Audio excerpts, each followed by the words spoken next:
We are at Barzakh bookshop, cafe, where they are preparing food for the internally displaced. Let's see inside. يعطيك العافية. كيفك؟ الحمد لله. This is Dimitri. Khider is one of the people that he's the manager here at the cafe, and they are preparing food for the displaced in Beirut. It's one of many other places that are doing this, and so you can see how the businesses in Beirut, in the Hamra area, are trying their best to serve all the internally displaced out of their budget, out of their own goodwill. I know we're taking of your precious time volunteering on this. Maybe we can, give us a brief assessment into you started this work of feeding people when? So it happened the first day of work when it started. So are we talking back in October of last year, or No, September this year, like 27, 26. Was this after they assassinated? Exactly. Syed Nasrallah? No, before that. It was on Tuesday. I don't remember the dates. We're living in confusion right now. We don't know which date, with all of that. So we started. We had a meeting here with me and the staff, and we decided to make like 100 meal out of our pocket, me and the staff, for people who got displaced from the south. And then I had a friend, she's a head of NGO here in Hamra in the same building, it's called Ahla Fawda. She contacted me and she told me, since you want to cook, I can provide for you ingredients to cook and go for more people. So I put a post on Facebook. This post, by the end of the day, it reached 225, 250 share. So people start donating money from outside Lebanon. In Lebanon, people start coming and dropping ingredients over here. Ahla Fawda start giving ingredients. So from 100 meal we decided to make, we ended up in that day 800 meal. Wow. And since that day till now, we're making almost 2,600, 2,400 meal a day. Here in this restaurant? Yep. Wow. So you must have a lot of staff working on those meals. I have the staff of the restaurant. I have the head chef, and I have, like, everybody is cooking right now. The barista, the steward is helping, the sous chef is helping, some volunteering coming to help, So there's a lot of staff doing it. The first week it was very chaotic because, the thing happened so fast. People start moving from the south, getting displaced really fast. So somebody call you like, we need 100 meal. Okay, like 30 minutes later, it's 500 now. So you're like. So how are you delivering these meals to people? Are you going out to areas where they're? We're going to the schools actually. Right. There's 3 schools. Ras Beirut. Here in Hamra or There's 2 schools in Hamra and 1 school in Tariq Jadidi. So we're giving to Ras Beirut, we're giving to Anjeliye, and we're giving to Omar Farouk in Tariq Jadidi. Ras Beirut and Anjeliye, the Ahla Fawda volunteers they're going there to give the people, because if you're gonna keep using packing material like boxes and all of that, and you need to pack, let's say 800 meal or 900 meal, it's gonna take you a lot of time and a lot of cost. Because each box, for example, is like 2,000 bucks, and it's $83. So I suggest that let's take the whole pot over there and we start putting to people, we start serving them over there. And it was effective, money-wise, cost of time. So everything was fast. I go to Omar Farouk in Tariq Jadidi because it used to be my neighborhood before I left Lebanon. And I know most of people over there. So that's how it's going, and that's despite the people who call me all the day, like, do you have 100 meal? I'm like, yeah, come and take. Do you have 200 meal? Because we have some people move from this place to this place, and okay. So sometimes you're taking the meals out to people, and sometimes people are picking up batches of meals. Exactly, wow. Because how to say it? Sometimes people give me a call and they're like, we have 100 domestic workers. They are in Ramd al-Bayda and they don't have food for 3 days. So I start making food for them. Someone he's a friend of the place. He called me and he told me, like, there's 120 person from Bangladesh. Nobody is giving them food. So I'm like, okay, let's cook for them. Do you have any idea how many meals you've approximately? The one I have to give every day It's 900, 2,300. This is every day. And the one I give to people, like 100, 150, 200, I have no idea. I don't count. So you may be over 100,000 meals at this stage. Oh, yeah, that's for sure. Wow. Yeah, that's for amazing. sure. Yeah. So, where I come from, Canada, nowadays I'm embarrassed to say that actually. There's a view, an uninformed view about Lebanon, especially now with the war, that it's such a sectarian society, and the Christians don't get along with the Muslims, and the Shia don't get along with the Sunni. I understand you're from a Christian family. Is that No, right? I come from a Muslim family, a Sunni family. Yeah. I'm agnostic. Uh-huh. One of the team is from a Muslim family. Sorry for being specific. Just No, that's okay. I want to show the Please do. diversity in the kitchen. Yeah. So one of the staff is Shia. Two of the staff are Syrian. They're helping, like out of them heart. One of the staff is mixed between Sunni and Shia, and with all the volunteers, there's a lot of people coming from everywhere. And trust me, like nobody even think that we need to do for this part of people or this part of people. Like I just told you before you asked me this question, somebody called me for Bangladesh people. I'm like, yeah, I'm gonna give them. Or like African domestic workers, okay, I'm gonna give them. I don't care what I'm going to give. People need, like, we are humans, all of that. And the people who are coming from the south who need your help, Yeah. they're not just Shia, they're not just Sunni, they're also No, Christians. They're coming from all sorts of backgrounds. Everywhere, everybody getting displaced, right. because now that if you want to look at what happened the last 10 days, they are targeting everyone, like 2 days ago they bomb strike Nuwairi, and Nuwairi is like, it's a very busy area, a lot of people living there, it's a public place, and suddenly they hit it. So in Nuwairi, for example, there's a lot of people like from everywhere living, like Shia, Sunni, Christian, everywhere, Durzi. So we. Yeah. He mentioned multiple times the foreign workers and domestic workers, which have had less attention to them since this war began, and obviously there's a problem with many of these domestic workers, their passports, let's say, being with the agencies and or their employers who left the country or left them alone, so on. So we have this problem, and Barzakh and the generous people here are some of those who are trying to fill this gap and make sure that these foreign workers are not forgotten, especially in this war. And there's no tracking.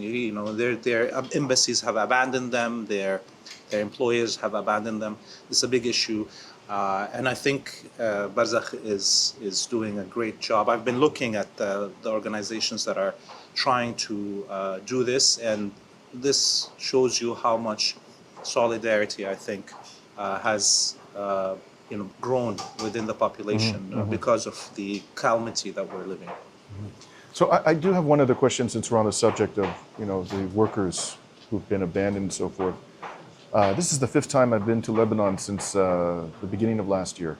Okay. And I've come 4 times since October, since the genocide started in October. And, I've always stayed in central Beirut. Last night was a Friday night. I spent 2 hours walking around. I've never seen it so quiet in central Beirut on a Friday night. So I imagine this is having a terrible impact on the local economy, on the businesses here. It must be difficult to continue to function in this. It's very difficult. Like, how to say it? The first week, for example, people were very excited. They were giving donations, they were giving ingredients. Now we are on the 16th or 17th day, right? It became way less.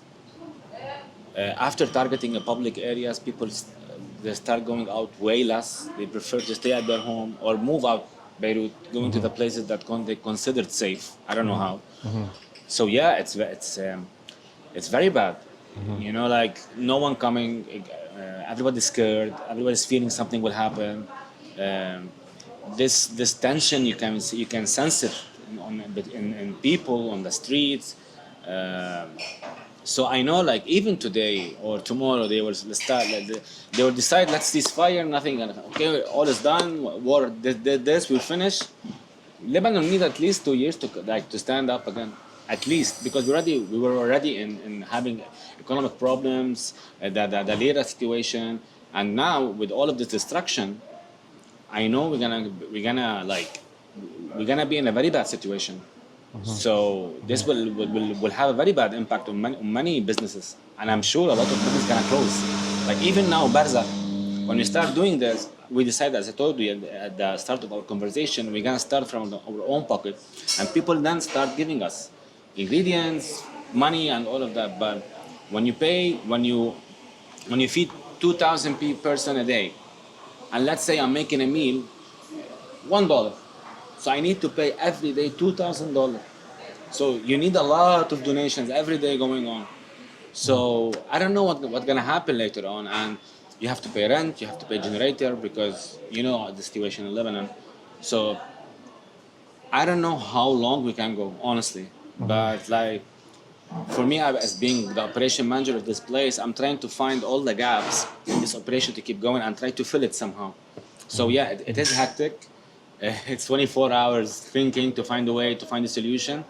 And the staff here is being so generous, honestly. Like when it started, I sat with them, I told them, I'm not gonna leave you in this war, because most of the places told them like, their staff, you can leave, you know, we won't have enough money to give you your salary. I was like, guys, I'm gonna give you half a salary. I'll find a way to find it, even if I have to pay from my pocket.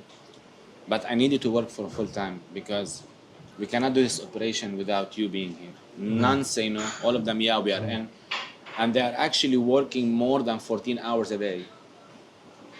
Because they're like, forget about the business, we're helping people. And nobody's seeking for anything, you know, like, because after all, maybe we are in a better place. We still have a house, and because all of us living in Beirut, you know, so we still have a house. We still have food at our home. Now, I don't know what's gonna happen after 2 weeks, because you can see things are getting bad and bad every day. So we're trying to give a hand as much as we can. It's draining emotionally, physically, like everybody's tired. I'm talking about myself. Someone contacted me last Saturday. They were like, okay, I'm gonna give you 1,400 sandwiches for covering for lunch. So you don't need to to figure out what you're gonna do on Sunday. So I'm like, okay, guys, all of you take off. I'll come. I'll do the distribution. So everybody took off. I took them in the car, started going to the school because they still need it. And for me, because I somehow I had experience. I used to work with an NGO in 2006. So I used to take food parcels to the south. During the war? During the war, something related to the UN. So I used to take food parcels to the south. So I had experience from this. And then I left outside Lebanon for like 15 years between China, Cambodia, and Colombia. And I used to work with some NGOs to help kids in Cambodia or like in India, whatever it is. So it's like I take unpaid leave from my work for 2 months and I go work with this. So I have some kind of experience in this kind of field. This staff over here, this is the first time they live this. I'm so proud of them. I'm really so proud of them. In 5 days, they could build a team and they start functioning normally. Like you see, at the first week, you see me shouting, yelling, do this, do that. Now I'm just sitting, having a cigarette, and they're doing everything. The lunch will be ready at 1:30. I'm ready to go to the first school. They build themselves, and I'm really proud of them. Yesterday we made chicken, rice, chickpeas, something full with chicken.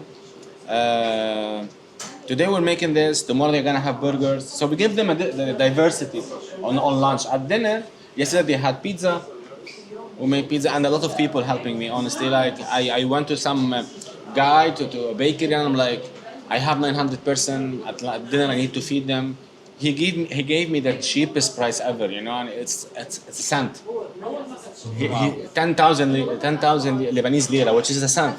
He told me I can make 900. Just give me the tomato paste, give me the cheese, give me all the ingredients. I'm gonna give for you the dough and the gas and the labor.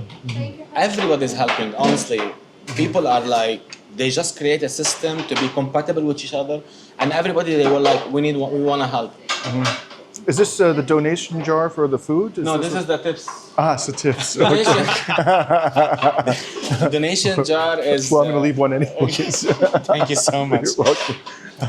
The donations come to, they contact Barzakh, and I talk to them. people send to the Western Union. This is a problem also I had. Yeah. I asked when the thing happened. I asked the agent like what is my limit, and they like 7,000 a month. I'm like perfect. I hope I reach 7,000.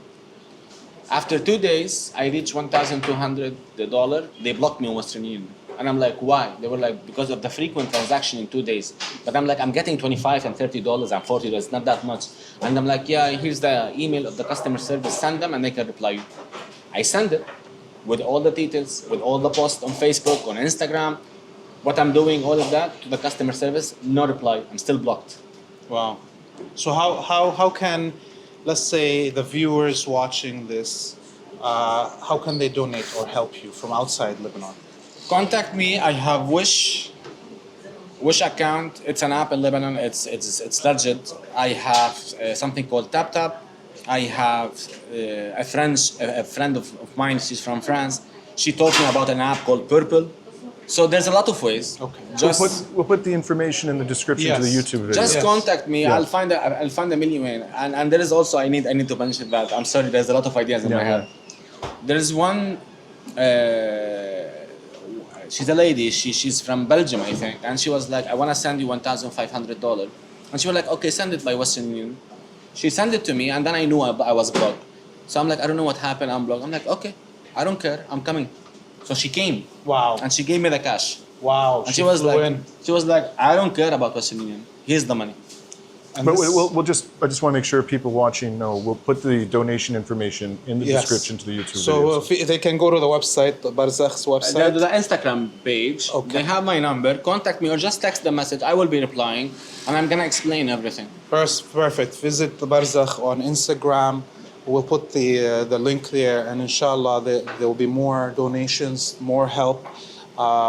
Inshallah, all of you stay safe and stronger, and the country all standing together like this was actually scaring the Zionists and the West. Inshallah, Lebanon will be safe. Thank you so much. It was a pleasure. Thank you so much. Thank you.